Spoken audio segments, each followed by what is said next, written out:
కాకపోతే ఏంటంటే రాష్ట్రాలలాగే తగ్గితే ప్రాంతాలు వేరైనా మన అంతరంగాలు ఒకటే అయినా భాషలు వేరైనా దేశాలు వేరు కాకుండా మన భాష తెలుగు భాష అన్నాడు అన్న ఇండియా.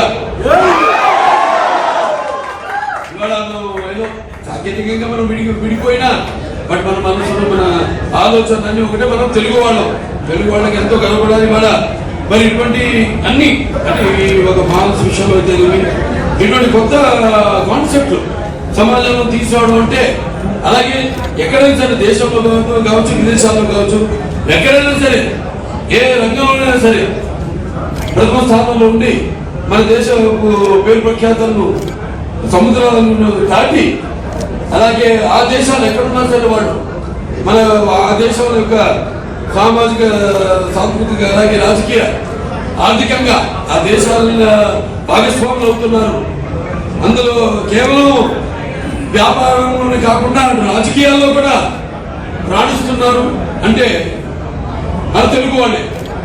చాలా అంత గర్వపడవలసిన విషయం, భారతీయులంతా మనం గర్వపడవలసిన విషయం. సరే ఇక్కడ కొత్త కాన్సెప్ట్కి సరే వాళ్ళ చూస్తున్నాం మనం అన్ని ఒకే చోట ట్రాఫిక్ రద్దీ ఉంది. అయినా పాప పోలీస్ శాఖ వాళ్ళు ఎవరికైనా ట్రాఫిక్ వాళ్ళు ఎంత చేసినా పెరుగుతా కానీ ఒకటి గుర్తుపెట్టుకోవాలి, మనకి మన శక్తి యువశక్తి. యువతరానికి నాయకులు భవితరానికి భారతదేశ మహాశక్తి యువకులు. మనం ఏదో కూడా జనాభా పెరిగిపోతుంది అనుకుంటున్నాం కానీ మనం ఒక రకంగా మనకున్న శక్తి యువశక్తి. చైనా చూసుకుంటే మనం అక్కడ కుటుంబ నియంత్రణ పెట్టి దాన్ని సడలించే ఇప్పుడు ప్రాసెస్లో ఉన్నారు. ఎందుకంటే వారికి యువత శక్తి తగ్గిపోయింది, వాళ్ళు తగ్గిపోయి అంత ముసలోడే. వాళ్ళ అడ్వైస్ కావాలి మనకి.